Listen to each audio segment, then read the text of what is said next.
Welcome everybody to my third video, where actually this one I'm talking about CDs, where the last one I talked about vinyls. This one I thought was fitting to introduce my collection of CDs because this project technically does not have an official vinyl release, but it does have an official CD release. It is this artist's third studio album.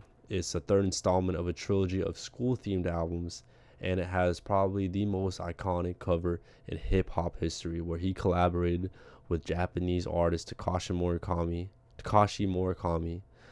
to create not only this album's cover, but the whole aesthetic of the project itself, and an animation for one of the music videos. Can y'all guess who I'm talking about? It is, drum roll. Well, actually, you can see it in the side of the screen. It's Graduation by Mr. Kanye West. And you can see here that I got this one, which I got in LA and at Amoeba Records. And this one, which I got in Tower Records in Shibuya, Japan. And I'll explain why I have two copies of this project. But as I was talking about earlier, you can tell this is one of my favorite CDs because it really gives you something that the online streaming services can't, where it gives you lots of different types of artwork, and like the vinyls, it has inserts with the track listing, it has a poster, and of course the CD itself. So let me go through this one first, and I'll go through that one. They are slightly different, but let's go through the CD. So boom, we have the cover here. It has what is called the dropout bear, I believe, flying away from school over here. And then we got a different point of view from the backside right here. And then, of course, all the, anti-piracy warnings. So if you open up, this is a trifold. You open it up right here. You have different kind of stills and different artwork, but it's the dropout bear making a graduation speech, and then it has the dropout bear in the city of Chicago being chased by what looks like a ghost and a giant ass mushroom right here. And right here we have the dropout bear running from the DeLorean. Now I believe these two are from the Good Morning music video, as it is an animation of this dropout bear. And especially, and I believe the Good Morning song, he has a DeLorean bar, so that fits on theme right there. And then here is just the bear looking angry as hell next to this. I think it's a mushroom. I don't know, but he's looking mad at the world. But it kind of what's it called? It's kind of funny because you got nice colorful eyes, and this fool looking like an angry teddy bear.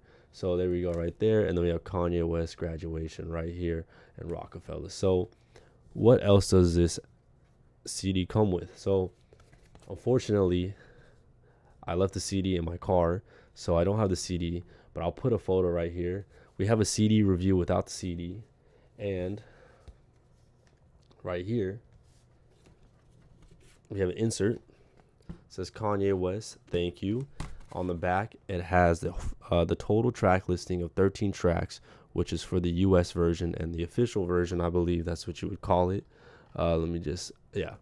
Right here. And on other versions, which I'll talk about, there's bonus tracks. So I think there's 2 bonus tracks. Some only have 1, but we'll talk about it in a second. And then if you open this up, you have all the credits for all the tracks, which are really fun to read through. You might not be able to see it, but it does have, the writers, the producers, and what's really cool is let me hold this up. It does have the samples that he used for most of the songs, which he used in pretty much every single song, and we'll go through that in a little bit. But which really shows the date of this project, because it was released in 2007. You have ringtones. So if you text this number, you can get yourself a Kanye West ringtone. I don't know if it's still valid.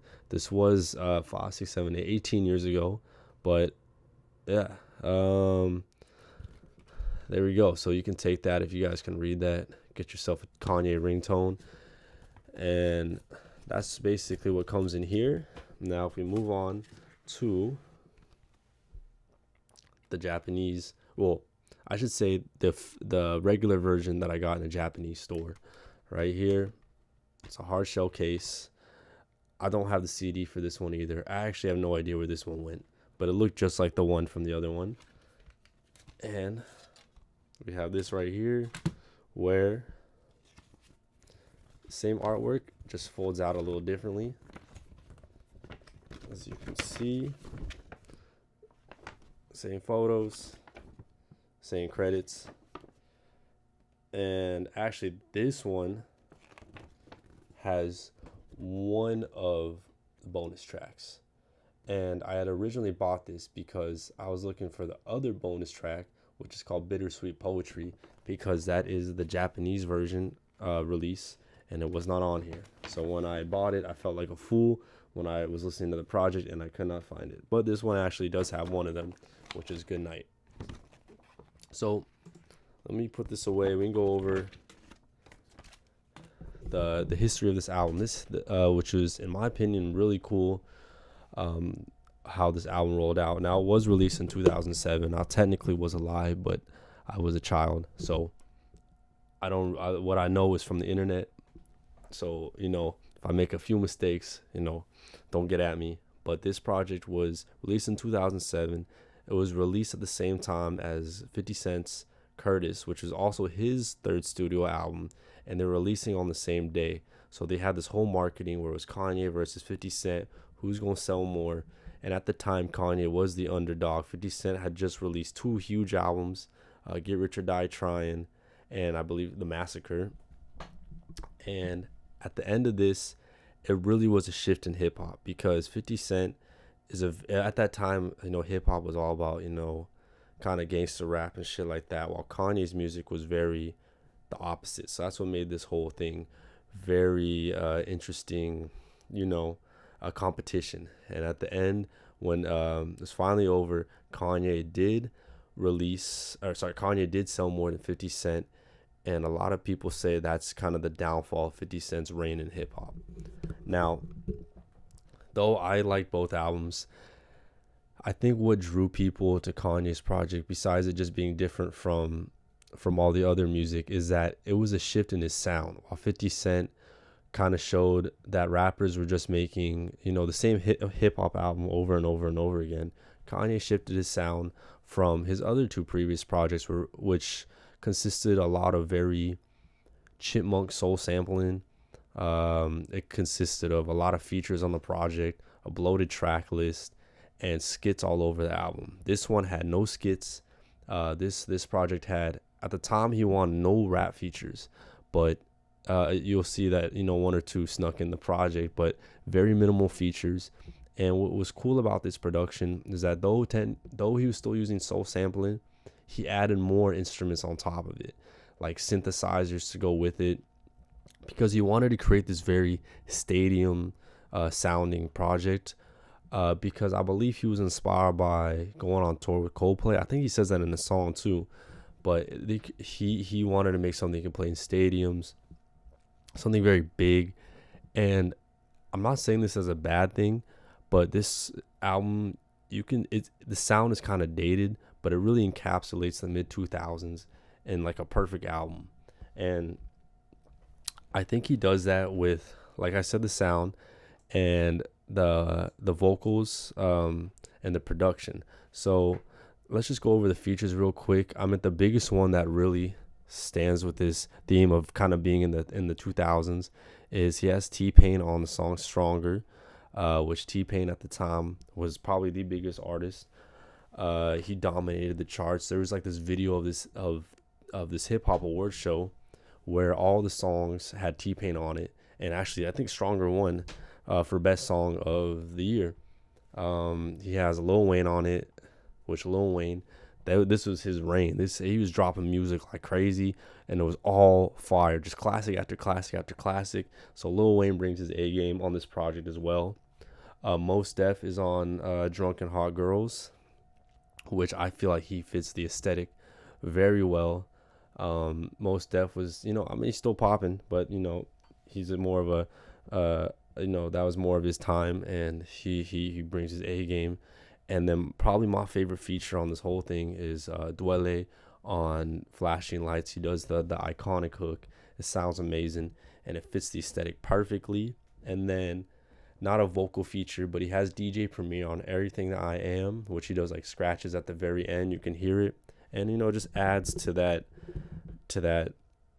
I said it plenty of times, but that aesthetic, and every feature was solid.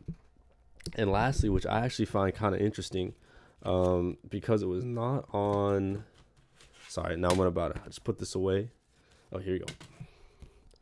You could see on Homecoming, there is no features here, but actually Chris Martin from Coldplay was featured on the hook here, and apparently at the time everyone was looking at Kanye weird. Why you have this pop star on your hip hop album? And it there's a reason why he's on there. One, he sounds good, but two, this whole project was inspired by Coldplay, so he says, and it's a great feature, and he didn't just have that Chris Martin on it just to sell records, but because it fit the aesthetic and it fit what he was going for. So I say all this to say that all the features were very selective and great features, and they all pulled through, and they weren't just on the project just to be on the project, which I feel like a lot of newer Kanye albums just have features just because they're hot. But this one, he really was selective on the features. So now that I talked about the features itself, we can talk about the production. As I was saying, most of this was produced by Kanye himself, as he produces most of his projects, especially at this time. Stronger had Mike Dean, and I believe Stronger had Timbaland on the drums. There's a story where Kanye was trying to copy Timbaland's drums for that whole stadium sound. And because if you don't know, Timbaland's drums are really, really, they stand out. They're heavy hitting. When he does the production, and that's probably one of his strengths in his production. And Kanye was trying to find artists or other producers to create that drum pattern because he couldn't do it himself, and he wanted to compete with Timbaland. So he was talking to all his producers that he was working with, including Pharrell, but they couldn't create that sound. So he actually went to Timbaland himself to create drums for a song that he wanted to compete with Timbaland. And he said that was the one that was the best, and it was going for the sound that he was going for, and that's kind of how they created Stronger. And I think the only one where Kanye didn't have a produce himself was Big Brother by it says Toomp. I hope I'm pronouncing that correctly. And another story about this one that I heard was that he sampled Prince, but Prince wouldn't clear it. So they recreated the sample and kind of made their own version. And Prince really liked that because Prince saw the work he put into it. And it wasn't just a sample just for being lazy, but because he really liked the sound and they really wanted that specific part. And Prince approved it, and that's how they created Big Brother. And yeah, so as I'm looking through the production credits, and I think that's pretty much most of them. Or like big producers. So that's about the production. Sorry, let me get my notes out. So just to go over the track listing. Some of my highlights is I Wonder. Another highlight is Everything I Am, and Flashing Lights is probably my favorite track on this version, but on the Japanese version, Bittersweet Poetry is actually my favorite one. I think it's such a shame that it's not on here. And actually, let me go back. Sorry, let me backtrack a little bit. Good Night has another feature, I'll Be Back, and Mos Def on it again. And Bittersweet Poetry has John Mayer. Now, John Mayer and Kanye West on the same song is it's a meshing of two sounds. It can either sound like ass or it can sound really good. And you can tell by the way I talk about it that song came out amazing. So Bittersweet Poetry is such a great song, and if you never heard of it, look it up on YouTube or go to Japan and buy the Japanese version. But Kanye really, you could tell with his lyrics and his writing that he was focused in on an idea and stuck with it. It's not all over the place. It's very cut off all the fat, and I think honestly he's on his A game. Besides My Beautiful Dark Twisted Fantasy, I think this is his best lyrics and performances, and I think his verses really stand out on Stronger and Champion, and where is it? People hate on the song, but I think Drunk and Hot Girls, he's able to fit an aesthetic where it really sounds good, and people, I don't know why. It's a great track, and it has a very interesting sample from the group Can, I believe that's what they call, which is kind of an alternative group.